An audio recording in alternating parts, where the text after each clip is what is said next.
Nah, malam ini minggu terakhir sebelum minggu depan John Bevere akan melayani kita. Saya bersyukur dengan banyak hal yang Tuhan izinkan terjadi. Tapi saya mau sampaikan sesuatu buat saudara pada malam ini. Sebelum saya sampaikan firman Tuhan, saya rasa saya akan bagikan hal ini dulu, sehingga Anda mengerti kemana sebetulnya Tuhan bawa kita.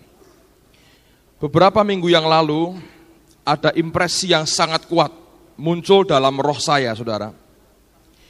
Karena tiba-tiba saya teringat bahwa, kalau Anda sadari, mulai tahun depan, itu tahun berapa? 94. Sebetulnya kita memasuki akan 7 tahun terakhir sebelum abad ini selesai. 94, 95, 96, 97, 98, 99, berapa? 2000. 7 tahun terakhir sebelum abad ini selesai. Nah, para ahli teologi mengatakan bahwa umur bumi sejak penciptaan atau sejak manusia itu jatuh dalam dosa sampai dengan hari ini itu sudah mencapai 6.000 tahun. Nanti kelak tahun 2000 itu akan mencapai 6.000 tahun. Dan setelah itu akan masuk tahun ke-7. Alkitab berkata 1 hari sama dengan 1000 tahun. Akan masuk tahun yang ke-7 atau hari yang ke-7, dan itu merupakan sabat. Ada banyak orang yang menafsir tentang kedatangan Yesus yang kedua kali, dan saya melihat dari waktu ke waktu hal itu makin hari makin tambah jelas dan makin tambah spesifik. Nah, yang saya mau katakan pada malam hari ini adalah, kalau kita memasuki 7 tahun terakhir sebelum abad ini selesai, sebelum kita memasuki akan hari ke-7, sabat, hari perhentian, roh saya menangkap sesuatu, adanya sesuatu yang besar akan Tuhan kerjakan di seluruh muka bumi mulai tahun depan. Nah, saya pribadi mengalami beberapa pengalaman yang aneh, dan saya mau bagikan buat saudara pada malam ini. Saya ini biasanya pengkhotbah tetap untuk RC yang dibuat oleh teman-teman Eklesia Cirebon. Mereka buat setiap akhir tahun, sudah mungkin 4 tahun atau 5 tahun terakhir ini, selalu saya ambil bagian di samping Pak Yusak Cipto. Dan bagian yang diberikan kepada saya selalu ada bagian-bagian penutup yang mereka minta saya melayani. Kalau itu untuk anak muda, saya mesti session paling akhir. Dan biasanya itu saat dimana Allah mendemonstrasikan kuasanya. Dulu saya jarang lihat demonstrasi kuasa Tuhan, jadi kalau saya ke Eklesia buat RC di Sukabumi, saya senang sekali. Sekarang tiap minggu kita melihat Holy Ghost in action, saudara. Ada orang berkata kalau mau lihat Holy Ghost in action datang ke sini. I think so, saudara. Nah, atau kalau itu kebaktian umum, maka sebelum terakhir, sebelum Pak Yusak menutup seluruh session, maka saya diminta untuk memberi dasar. Jadi selama 4 atau 5 tahun terakhir ini saya selalu jadi pembicara untuk RC. Dan tahun lalu kami rombongan dari gereja ini 1 bis ikut sama-sama ke sana. Itu menurut saya yang paling luar biasa dari apa yang pernah saya kerjakan selama 4-5 tahun terakhir ini. Allah menjamah mereka dahsyat sekali.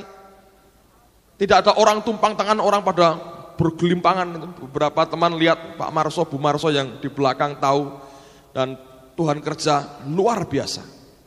Jadi saya berpikir bahwa tahun ini toh mereka akan undang saya lagi. Ternyata tidak, saudara. Bukan karena sentimen dan takut sesat, tapi ada alasannya. Jadi adiknya Pak Yusak, Ibu Nani yang di Cirebon itu berdoa, dan dia berkata begini, Tuhan, aku mau undang hambamu Petrus Agung lagi. Lalu Tuhan berkata jelas sekali, selama 4-5 tahun terakhir ini selalu dia berkata ya. Tapi kali ini dia berkata, kamu tidak boleh undang dia, sebab aku mau berurusan, beracara dengan dia sendiri.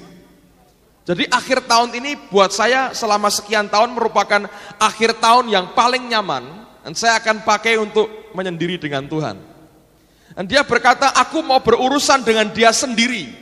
Jadi kamu tidak boleh ganggu dia, kamu tidak boleh undang dia, kamu undang orang lain.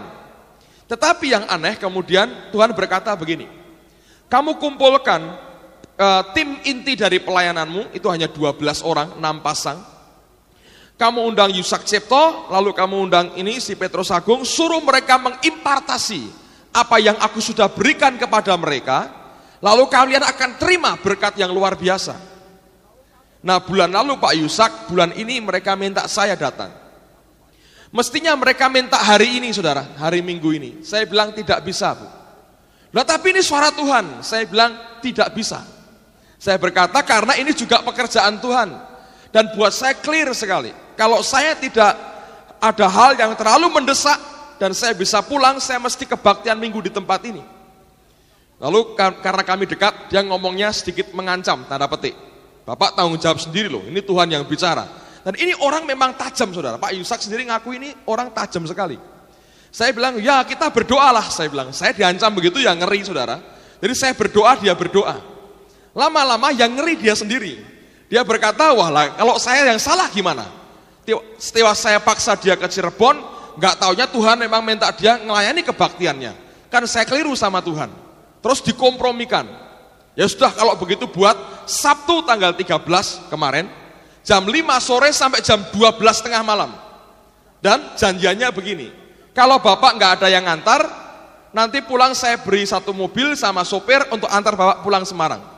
Bayangin jam 12 baru selesai, mereka puasa mulai Jumat mereka puasa, Sabtu mereka puasa, nanti baru makan Sabtu jam 12 tengah malam, itu baru buka puasanya mereka begitu. Setelah makan baru pulang ke Semarang. Saya mikir jam berapa sampai di sini saudara. Tapi masih keburu, kalau enggak macet. Dan ternyata saya berdoa, Tuhan berkata ajak beberapa teman untuk bersama-sama dengan kamu, lalu saya ajak. Kami berangkat kemarin orang berapa? 7 ya. Bertujuh kami berangkat, sampai sana sudah mepet 4:30, mandi cepat-cepat lalu masuk doa. Dan ini pengalaman aneh buat saya mau bagi buat saudara. Ketika kami masuk ke sana, ke ruang doa itu, mereka sudah siap 12 orang, 6 pasang, dengan kami 7 berarti berapa? 19 orang. 1 jam pertama memang janjinya begini, ini Roh Kudus yang mimpin, jadi siapa yang digerakkan ngomong, yang digerakkan nyampaikan firman, tapi bagian saya nanti memberkati mereka seperti yang Tuhan perintahkan. Masuk pertama saya tahu hadiratnya kuat sekali. 1 jam pertama caranya apa? Diam saudara. Tidak ada orang doa, nggak ada orang bahasa roh, nggak ada orang nyanyi, semua orang doa masing-masing, diam 1 jam lamanya. Dan itu saya bilang itu merupakan latihan buat daging kita saudara. Saya kalau berdoa seringkali saya buka mata sedikit, saya lihat-lihat begitu, karena saya pengen melihat situasi, berdoa dan berjaga-jaga saudara. Tapi saya suka begitu, saya melihat reaksi orang yang aneh-aneh itu buat saya menyenangkan. Oh ada yang mulai sudah ngulet, ada yang ngantuk saudara. Bagaimanapun manusia ya, kita lebih senang untuk bergairah, untuk lompat-lompat, untuk ngomong sesuatu daripada suruh diam selama 1 jam. Tapi itu yang terjadi. Setelah sejam mereka mulai nyembah, kami semua nyembah. Terus mereka beberapa mulai berdoa, terus saya disuruh Tuhan berdoa, sampai akhirnya Tuhan berkata, sekarang sampaikan firman-Mu. Hadiratnya kuat sekali, urapannya saya rasakan, dari kepala sampai tangan ini panasnya luar biasa, dan saya tahu Tuhan mengurapi saya. Tapi aneh, ketika saya menyampaikan firman, pengurapannya masih ada, tapi sepertinya omongan saya ini ampang, saudara. Gak ada powernya. Kalau Anda ngerti itu, saudara biasa menyampaikan firman dan Anda di bawah pengurapan, Anda tahu yang saudara sampaikan ini kosong atau isi. Dan beberapa orang mulai ngantuk. Dan saya ngerti mereka ngantuk. Saya juga ngerti omongan saya ini ampang, gak ada apa-apanya, kosong. Sudah sampai tengah-tengah baru sadar, loh ini kok gak ada urapannya ini omongan saya. Ngajarnya yang berat lagi. Jadi praktis saya yakin mereka mungkin nggak tangkap penuh apa yang saya sampaikan. Selesai, terus saya minta saudara Ardian ambil gitar, nyanyi, nyembah Tuhan. Hadirat Tuhan itu biasa, naik sedikit, turun. Naik lagi, turun. naik lagi, turun. Saya bilang, ini mau suruh apa setelah itu? Nggak bisa apa-apa. Sampai akhirnya saya doa, kami nyembah, saya doa lagi. Dan sekarang Tuhan berkata, sekarang waktunya. Saya disuruh mereka berdiri semua. Saya minta mereka berdiri, kami semua berdiri. Dan Tuhan berkata, ini tidak ada kaitan dengan engkau. Aku berurusan sendiri dengan mereka. Engkau hanya saluran. Tidak ada sangkut paut dengan pribadi dan manusiawimu. Aku mau berurusan dengan mereka. Saudara, pada waktu terjadi seperti itu, ini yang aneh sekali. Tuhan berkata, sekarang suruh suami istri itu gandeng tangan. Lalu kamu tumpangi tangan. Ya, saya nurut karena saya tahu total tergantung dari Roh Kudus. Ini pekerjaan dia. Anda bayangkan ya, mereka sudah berkata, Pak, Tuhan akan kerja luar biasa. Tapi nggak terjadi apa-apa, saudara. Bahkan atmosfernya nggak pernah bisa naik cukup untuk bisa mencapai apa yang Tuhan mau beri. Tapi rupanya Tuhan didik saya tidak bergantung perasaan. Kadang dimatikan sampai nggak terasa apa-apa, tapi harus melangkah dengan iman. Dan itu yang paling menakutkan buat saya.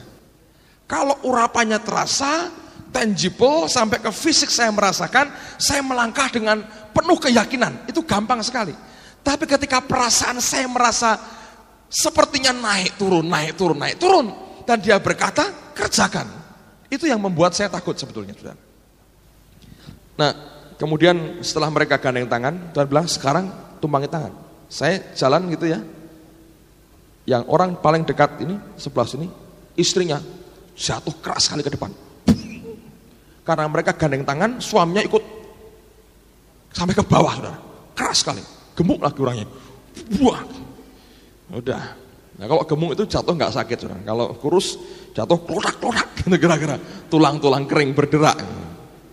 Ya, saya ngomong gitu karena saya nggak kurus, saudara. Kemudian saya tumpangi tangan kepada beberapa orang. Ada yang sampai goncang sekali badannya. Beberapa jatuh karena mereka nyandar tembok, nggak sampai benar-benar jatuh. Lalu selesai, terus begini, Tuhan berkata gini, dan waktu selesai, ini aneh, dua telapak tangan saya ini seperti tebal, 6 gitu. Anda kalau pernah disuntik, kalau mau cabut gigi itu kan rasanya kayak mati gitu, ini seperti tebal sekali. Dan Tuhan berkata, doakan sekarang teman-temanmu sendiri. Jadi saya suruh mereka gantian maju ke depan, dan Tuhan jamah mereka. Selesai, kami bahasa roh, dia kerja sendiri. Pimpinannya itu adiknya Pak Yusak itu jatuhnya itu ke samping, keras sekali. Bangun tuh kayak orang bingung, saudara, keras sekali. Dan itu menghantam sedikit salah satu temannya, boom. Kira-kira 2 menit kemudian yang sebelahnya, boom, keras sekali. Saya kalau lihat orang itu keras tuh agak sedikit sir di hati saya itu karena itu lantai keras, saudara. Dan Tuhan kerja luar biasa, fantastic. Saya malam di mobil saya diskusi dengan beberapa teman, fenomena apa yang Tuhan kerjakan. Tapi ini luar biasa. Dan hal yang kedua, ini yang sedang terjadi. Oh, saya senang dengan cara yang satu ini, luar biasa. Apa itu, saudara? Anda tahu, saya bacakan di dalam Injil Markus ya. Satu kali Yesus, ada orang lumpuh yang dipikul oleh 4 orang temannya di Kapernaum. Okay? Lalu mereka buka atap karena terlalu banyak orang. Terus kemudian diturunkan dari atas ke bawah. Ketika diturunkan dari atas ke bawah, Alkitab berkata, Yesus melihat iman mereka. Terus dia berkata apa? Dosamu diampuni. Nah, beberapa orang Farisi ngomel dalam hatinya. Orang kok ngampuni dosa orang? Apa ini enggak menghujat Allah? Siapa orang berani begini? Alkitab berkata, and at once Jesus becoming fully aware in his spirit. Dan segera Yesus bisa sadari penuh dalam rohnya apa yang mereka katakan dalam hati, saudara. Ketika saya baca, Tuhan ini luar biasa. Yang di hati orang Yesus bisa mengerti. Oh, saya berkata ini model begini, doa, konseling nggak usah lama-lama, saudara. Langsung nembak dosa. Saya perhatikan Ibu Indri itu gitu. Kalau Anda yang pernah konseling sama dia, Anda pernah kena batunya pasti. Duduk, dia nggak pernah mau dengar keluhan orang, tidak pernah. Kamu berzinah, gitu aja. Oh enggak, iya, Hari ini jam sekian kamu berzina. Ya, ketahuan. Oh, saya suka itu, saya suka. Dan saya mau ngomong pada saudara, orang Kristen itu kurang ajar sekali. Kita ini seperti F-16, ngerti saudara? Anda tahu, zaman perang modern ini, rudal anti pesawat terbang itu bukan ngejar barang, tapi ngejar apa? Ngejar hawa panas di belakang daripada pesawatnya. Itu kan mengeluarkan semburan api. Nah, rudal itu diatur untuk ngejar akan hawa panas ini. Jadi kemanapun pesawat boleh muter-muter, boleh jempalitan, ini rudal ngikuti aja di belakang. Pokoknya selama kamu lengah sedikit, dia akan masuk meledak pasti. Nah, tetapi pesawat yang canggih sekarang gini saudara. Mereka punya senjata, apa itu? Mengeluarkan hawa panas tiruan. Yang sama derajatnya, panasnya dengan hawa panas ekor daripada pesawat. Yang semburannya itu sekian derajat, dia buat begitu, dilemparkan ke samping. Jadi kalau dikejar peluru kendali, ini pesawat bisa nembakkan hawa panas ke samping. Boom! Nah, peluru kendali akan terkecoh. Oh, ke sana dikejar. Buang meledak ke sana, pesawatnya aman. Nah, orang Kristen begitu. Kalau konseling dengan orang, ngerti ada dosa, dia ngerti ini bahaya. Ketahuan, rahasiaku terbongkar, wajah malaikatku sudah nggak laku lagi. My innocent face, wajah tanpa dosaku nggak laku lagi. Makanya saya bilang saya nggak impress dengan wajah tanpa dosa sekarang. Orang yang punya wajah tanpa dosa, biasanya dosanya paling banyak dia sembunyikan. Nah, ini banyak orang Kristen begitu. Begitu ketemu hamba Tuhan, lalu hamba Tuhan berkata, saya kok merasa ada yang nggak enak dalam hidupmu segi ininya. Oh ya, ngerti dia, wah ketahuan repot ini. Langsung dia keluarkan cerita yang memang sedikit ada rahasianya, tapi bukan itu sebetulnya. Ya, saya melihat ini pada waktu itu jadi trauma dalam hidup saya, dia tembakkan hawa panas. Kalau bukan Roh Kudus yang bekerja, hamba Tuhan kan manusia, terkecoh kan, wah ya ini agak serem sedikit, tapi tidak menyangkut dosa intinya. Nembak, nah makanya bertobat, iya, nangis, doakan ya, iya, dalam hati, ketipu kamu, bukan itu dosaku sebetulnya, nih masih di sini. Nah, ini banyak orang Kristen F-16 rupanya, saudara ngerti, canggihnya luar biasa, menghindari Tuhan dan firman-Nya, wah pinter, kalau sudah kepepet, keluarkan itu gasnya, boom gitu, hamba Tuhannya terkecoh. Nah, aman lagi, pasang topeng Sri Kandi lagi, tak. Nah, tenang sekali saudara. Saya mau beritahu buat saudara, tapi saya suka dengan Tuhan. Apa yang dia kerjakan akhir-akhir ini? Oh, saya senang sekali saudara. Dalam pelayanan, kalau bohong, ketahuan saudara. Kamu bohong ini, masih ganjel tuh sini saya. Enggak Pak, tapi ini. Ya enggak tahu, masih ganjel tuh saya bilang. Ngaku loh saudara akhirnya. Saya senang. Ada lagi yang nggak pernah ketemu sebelumnya, tembak aja langsung. Hidupmu gini. Bagaimana nggak bertobat saudara, dihabisin begitu. Nah, saya mau sharingkan buat saudara ini karena ini penting sekali. Kenapa? Dalam 2 minggu ini Allah berurusan soal kekudusan dalam hidup kita. Mungkin malam ini saya nggak khotbah, saya sharing, nanti Anda cari kasetnya sendiri nih. Untuk minggu pagi. Tapi ini yang saya mau bagikan buat saudara. Allah sedang mengerjakan kekudusan yang luar biasa dalam hidup umat-umatnya. Kenapa? Mulai tahun depan saya percaya ada gelombang kegerakan rohani yang besar, di mana kemuliaan Allah akan dimanifestasikan dahsyat sekali. Dan kalau kemuliaan Tuhan dinyatakan dan gerejanya tidak kudus, cemar, alat ini akan pecah saudara, dan tidak akan sanggup dipakai untuk saluran kemuliaannya. Kenapa selama 2 minggu ini Tuhan bicara terus soal kekudusan. Saya tahu Tuhan akan dan sedang bereskan gerejanya. Banyak orang Kristen, saya mau katakan jujur buat saudara, dalam hidupnya sebagai anak muda, orang tua tidak hidup dalam kekudusan. Ada dosa tersembunyi yang engkau pelihara dan tidak pernah engkau izinkan Allah mau bongkar itu dalam kehidupan kita.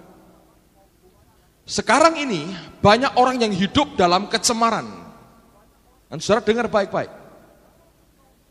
Kalau engkau hidup dalam kecemaran dan bukan dalam kekudusan, saudara tidak akan pernah bisa sanggup untuk menerima kemuliaannya yang begitu besar yang Tuhan akan beri di tengah-tengah kita. Saya yakin proses pengudusan di tengah-tengah kita akan terus berjalan sampai dia punya umat yang cukup, yang dia berkata, dengan umat ini aku akan gerakkan, aku akan buat kegerakan di antara gerejaku. Sebelum umat itu cukup jumlahnya, dia akan terus kejar dan dia akan terus cari. Dan saya mau katakan buat saudara, malam ini saya mau doakan setiap saudara yang berkata, aku mau punya perasaan jijik dan muak terhadap dosa. Karena begini, dosa ada dua macam. Ada dosa yang sama sekali tidak ada nikmatnya dalam daging kita. Apa itu? Kalau Anda marah-marah atau benci pada orang atau dendam pada orang lain, nggak ada nikmatnya sama sekali. Tapi ada dosa-dosa yang tertentu yang membuat daging kita nikmat, terutama dosa-dosa yang menyangkut masalah seksual. Saudara masturbasi, dagingmu nikmat sekali. Sulit diputuskan, kenapa? Karena hakikatnya dagingmu berkata, aku suka ini. Kalau bisa jangan dibuang, tapi ya tidak berdosa. Engkau berzina dengan pacarmu, belum diberkati. Alkitab berkata dalam kitab Kejadian, Allah menciptakan laki-laki dan perempuan, Tuhan memberkati mereka, baru berfirman, beranak cucu, bertambah banyak, penuhi bumi. Baru dia berkata, taklukkan itu. Tapi berapa banyak anak-anak Tuhan yang ngaku orang Kristen, pacarannya tidak lebih baik dari orang dunia. Baru sebulan, baru 3 minggu ketemu, sudah ciuman, sudah pegang-pegang, sudah berbuat yang tidak senonoh. Ingat saya katakan, hakikatnya manusia dari batas leher sampai lutut tidak mau dia berikan dan lihatkan kepada orang lain kecuali kepada suami atau istrinya. Setiap pelanggaran seksual seperti itu sebetulnya merusak akan jiwamu sendiri, dan itu najis dan kotor di hadapan Allah. Tapi berapa banyak hari ini orang yang mengaku dirinya anak Tuhan, belum ada berkat Allah dalam rumah tangganya, sudah berzina. Dan orang tua saya beritahu, menurut survei yang ada, sebagian besar perzinahan anak-anakmu terjadi kapan? Di rumahmu sendiri. Itu artinya untuk setiap orang tua, jangan mudah tertipu dengan segala macam bentuk kepalsuan yang seringkali muncul di tengah-tengahmu. Kalau sepengetahuanmu baik, belum tentu baik, saudara. Kenyataan faktanya begitu. Perzinahan terjadi di rumah orang tuanya sendiri. Apa yang menjamin kita hari ini sebetulnya? Kotor sekitar kita. Dan saya mau katakan begini, ini merupakan misteri Tuhan. Allah berkata, mereka bukan lagi 2, tapi 1. Pribadinya 2, Allah berkata 1. Seperti apa pernikahan itu? Dengar baik-baik. Pernikahan itu seperti seorang apoteker nyampur 2 bahan untuk dijadikan obat. Itu 2 jadi 1. Ada bahan A dan bahan B. Kalau bahan ini dicampur, itu akan jadi obat yang manjur. Tujuan pernikahan adalah otoritas, bukan memuaskan hawa nafsu seksual kita. Tidak. Tujuan pernikahan adalah otoritas. 2 orang dicampur, 2 menjadi 1. Nah, sekarang saudara, kalau ada suami istri, laki-laki perempuan menikah dengan berkat Allah, Tuhan berkata, mereka bukan lagi 2, tapi 1. Kapan terjadi penyatuan itu? Waktu hubungan seks terjadi. Buktinya, Paulus berkata, kalau seorang laki-laki bersatu dengan wanita cabul, dia satu daging dengan dia. Artinya hubungan seks itu membuat hidupmu dicampur dengan hidup orang lain. Dan Allah sebetulnya berkehendak, hidup kita suami dengan istri ini betul-betul punya otoritas, punya kuasa. Untuk membuktikan gampang sekali. Apakah rumah tanggamu bahagia hari ini? Apakah engkau harmonis suami istri? Apakah anak-anakmu taat kepadamu atau berontak kepadamu? Apakah berkat dalam hidupmu luar biasa atau biasa-biasa, bahkan tidak ada berkat sama sekali? Apakah pertumbuhan rohanimu sehat atau tidak? Gampang sekali kelihatannya. Kalau rumah tanggamu penuh dengan otoritas, artinya engkau menikah dengan cara benar, dalam kekudusan Allah, dibenarkan di hadapan Tuhan. Tapi kalau keluargamu powerless, tidak punya daya sama sekali, itu artinya kehendak Allah tidak tercapai dalam kehidupanmu. Ada kenajisan dalam kehidupan saudara dan saya, kalau sampai keluarga kita tidak punya otoritas sama sekali. Nah, banyak orang Kristen tidak mengerti akan tujuan Allah ini. Lalu pernikahan dibuat dengan standar yang sangat murah sekali. Ada orang yang menikah karena masalah gengsi. Di desa banyak wanita berkata, lebih baik menikah 1 hari, besok cerai nggak apa-apa. Lebih baik jadi janda daripada orang yang belum menikah. Lalu akibatnya mereka nikah dengan semua orang, besok cerai mereka nggak masalah, yang penting dia masalah berkata, oh aku sudah pernah nikah. Saya bilang itu bodoh sekali. Tidak semurah itu hidupmu sebetulnya. Ada orang menikah karena desakan orang tua. Orang tua berkata, kalau punya anak perempuan banyak, ayo kawin semua, cepat. Kenapa? Nanti kalau lama-lama memberatkan ekonomi rumah tangga orang tua. Yang makanya banyak suruh kawin cepat, saudara. Supaya ngirit rumah tangganya. Dengan tertawa, itu betul terjadi, saya pernah lihat, saya pernah dengar itu. Karena orang tuanya sudah repot ini makanya banyak, suruh kawin. Dengan siapa aja yang mau udah kawin pokoknya. Asal keluar dari rumah tangga ini. Nah, yang makan banyak berkurang, berasnya masaknya kurang, saudara. Nah, ini baru baik katanya gitu. Ada lagi orang tua desak anaknya, kenapa? Wah, ini lakinya anak orang kaya ini. Anak orang baik-baik, sayang kalau lepas. Siapa tahu bisa ngutangi saya.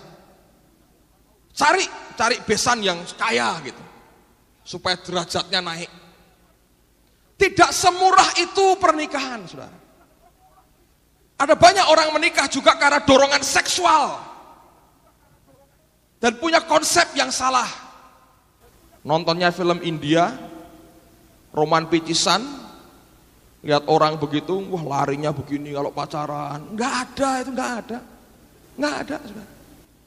Slow motion, wah, taman aja kita nggak punya di Semarang, taman Beringin aja banjir, saudara. Mau pacaran di mana? Itu omong kosong orang, fantasi setan, mendorong engkau, ayo punya pacar. Sekarang saya perhatikan, anak-anak SMP, kalau belum punya pacar itu seperti nggak ada harga dirinya. Saya bilang bodohnya luar biasa. Nanti rumah tangganya seperti apa, saudara? Gak ada kuasa. Anakmu 15, gak makan, gak sekolah, semua buta huruf, semua apa itu yang dicari sebetulnya? Kristen lagi. Dengar baik-baik, saudara. Allah mau pernikahan yang kudus. Engkau yang sedang pacaran, saya mau beritahu. Jangan langgar kekudusan Tuhan. Jangan hidup pacaran dengan tidak senonoh. Engkau bisa tipu hamba Tuhan, engkau bisa tipu orang tuamu. Tapi kenyataan kutuk dalam hidupmu akan membuahkan kutuk. Dan satu kali rumah tanggamu yang akan merasakan akibatnya. Saya mau katakan beberapa akibat kalau orang hidup dalam perzinahan. Amsal berkata apa? Roti curian, air curian itu manis. Roti yang dimakan sembunyi-sembunyi nikmat rasanya. Tapi di dalamnya ada arwah dan roh maut di dalamnya. Kalau engkau masih pacaran, engkau sudah berzina, perzinahanmu terjadi karena engkau curi-curi. Semua yang curian itu manis kata firman Tuhan, tapi roh maut di dalamnya.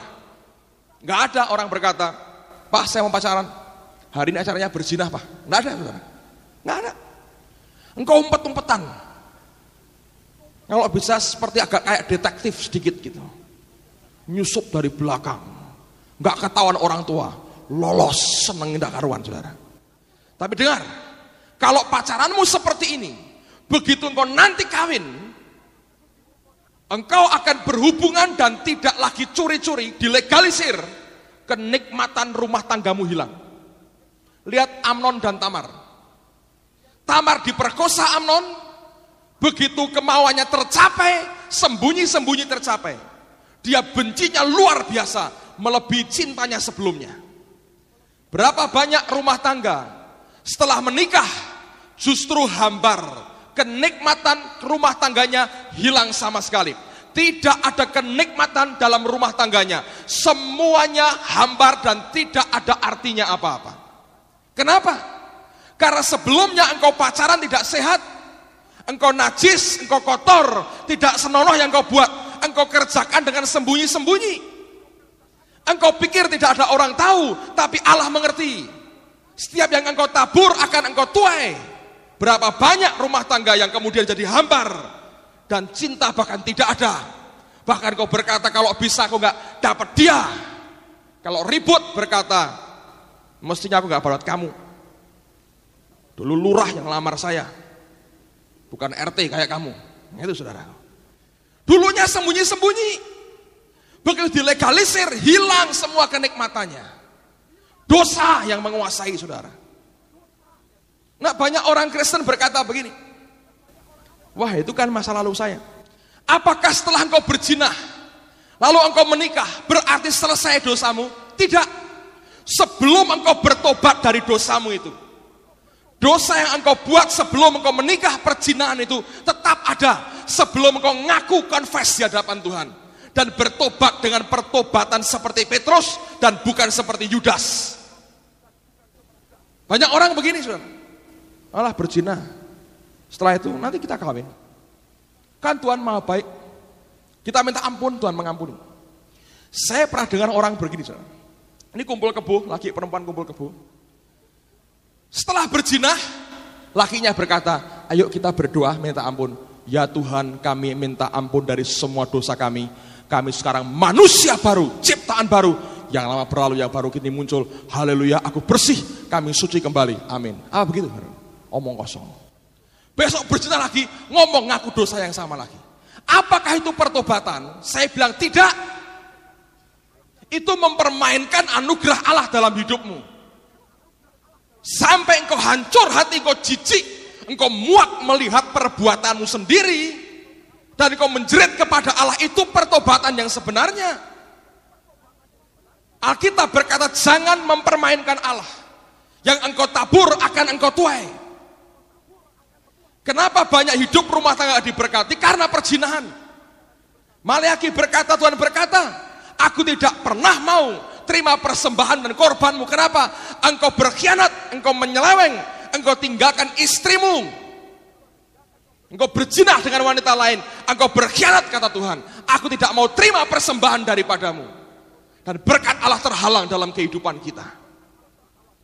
Dibutuhkan pertobatan yang sejati, keluar dari hati yang hancur, berkata, Tuhan aku salah, jerit dengan Tuhan. Dan berkata, aku muak, aku benci dosa ini. Dan engkau berpaling, dan tidak engkau ulang lagi dalam hidupmu. Kalau dosa minta ampun, dosa minta ampun, dosa minta ampun, engkau hanya mempermainkan akan anugerah Allah. Saudara, dan akibat berikutnya, otoritas dalam keluarga tidak ada, berkat Tuhan tidak ada, pertumbuhan rohani macet, dan tidak ada kemajuan sama sekali. Ada orang berkata, well, saya kan nggak pernah pegang perempuan, lihat perempuan aja takut. Yesus berkata, engkau lihat wanita yang bukan istrimu, engkau mengingininya, engkau sudah berzinah dengan dia di dalam hatimu. Saya berdoa, malam ini saya mau berdoa, supaya ada rasa jijik dan muak terhadap dosa keluar dari rohmu. Bisa menikmatinya. Sementara engkau pakai ayat yang berkata, kalau engkau berdosa, engkau mengaku dosamu, Dia Allah secara adil, Dia mengampuni. Engkau pakai ayat itu. Karena pertobatan yang sejati akan membuat engkau berpaling dan tidak melakukan akan dosa yang sama di dalam kehidupan saudara. Kan sebetulnya mau bongkar dosamu lewat orang lain. Hakikat Tuhan tidak begitu, saudara. Tidak perlu pakai nabi untuk tunjuk dan telanjangi engkau di depan orang lain. Kalau engkau berani berjujur dan terbuka di hadapan dia. Problemnya F16 kita canggihnya luar biasa. Nah, Allah berkata kalau tidak aku bongkar, aku tunjuk, tidak mau bertobat. Nggak ada. Enggak ketahuan, bam, dosamu di sini. Kita enggak mau ngaku. Saya berkata banyak orang senang pengurapan, banyak orang senang hadirat Tuhan. Alkitab berkata beban dan dosa itu dua yang tidak mungkin dipisahkan. Engkau berteriak bebanku berat. Saya berkata periksa diri dulu, apakah ada dosa dalam hidupmu? Saya yakin pasti ada. Setiap orang yang menjerit karena bebannya berat tidak pernah selesai, ada dosa yang bercokol dalam hidup yang tidak pernah mau kamu bereskan di hadapan Tuhan. Dan malam hari ini dengar baik-baik saudara. Allah mengasihi kita dengan kasih yang luar biasa. Tidak ada orang yang hidup dalam dosa bisa nyaman di tengah-tengah kami Tuhan. Beri mereka dua pilihan. Bertobat sungguh-sungguh atau engkau lempar keluar. Saudara. 2 kali lipat dari yang pernah dia beri zaman Kisah Rasul. Hujan awal, hujan akhir dia berikan semua. Kalau baru kejadian Kisah Rasul aja orang menipu Roh Kudus mati saudara. Saya berdoa setiap Anda bisa mengerti apa yang saya sampaikan. Karena ini kehendak Tuhan buat kita. Semua tunduk kepala. Kita berdoa sama-sama. Berapa lama engkau mau coba tutupi dirimu? Ini orang lain punya busuk di dalam. Dan perlu dibongkar, dibereskan di hadapan Tuhan. Menghargai. Sudah lebih dari 30 saudara yang minta didoakan dilayan dalam 2 minggu ini. Saya menghargai kejujuran teman-teman ini. Karena itu artinya bukti kerendahan hati dan kehancuran hati. Saya tahu Tuhan akan memberkati saudara. Tapi ada orang yang hidup dalam dosa. Engkau pakai ayat-ayat yang menunjukkan pengampunan Tuhan untuk melegalisir dosa yang terus engkau buat. Alkitab membedakan antara jatuh dalam dosa dengan hidup dalam dosa. Jatuh cuman sekali. Kalau hidup, engkau berulang-ulang kerjakan terus. Sebagai habit, kebiasaan. Engkau berkata itu sudah masa laluku. Pernahkah engkau bertobat sungguh dari hal itu? Dalam kehidupan saudara.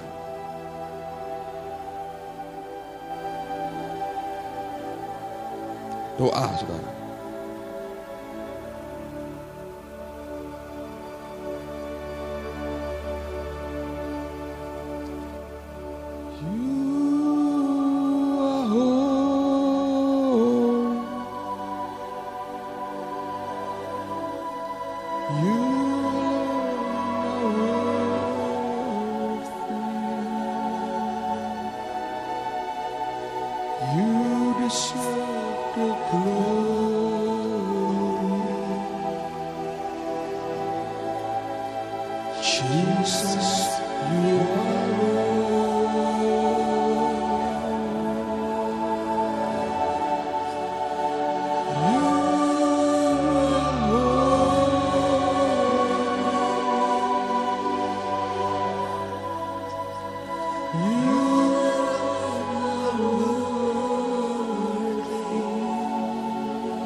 Malam hari ini, siapa yang sudah bosan dengan dosa yang bercokol dalam hidupmu?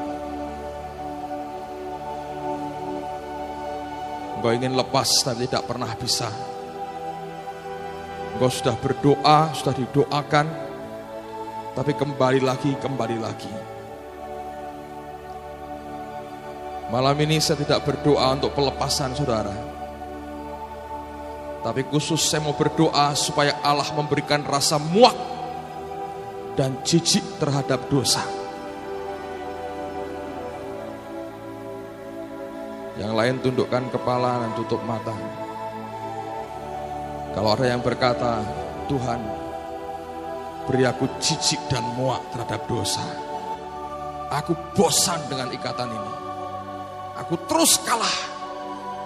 Jinah terus. Tidak pernah benar hidupku. Pacaranku tidak benar. Aku bisa sembunyi dari orang tuaku, dari pendeta, dari gereja. Tapi aku tahu aku tidak bisa sembunyikan kenajisan ini di hadapan Tuhan. Kalau engkau berkata, beri aku Tuhan jijik dan muak terhadap dosa, angkat tanganmu, saya akan doakan saudara. Terima kasih. Siapa lagi? Siapa lagi? Mari berdiri bersama-sama saudara.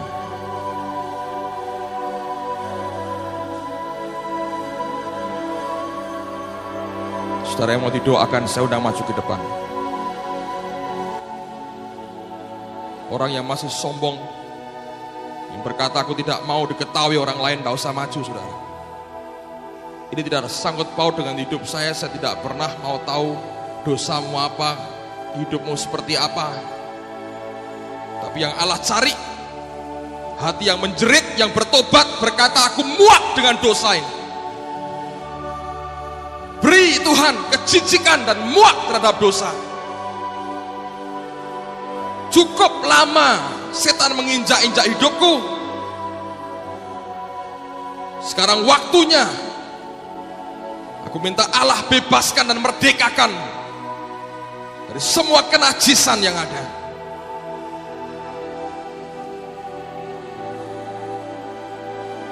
Mari angkat tanganmu saudara, katakan lagi, you are holy. You are holy.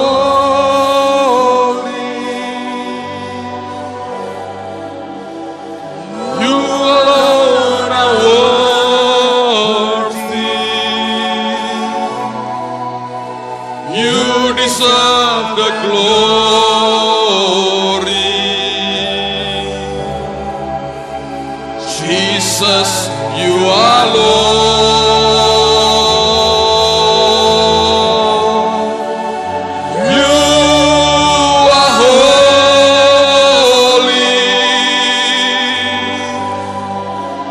You alone are worthy. You deserve the glory.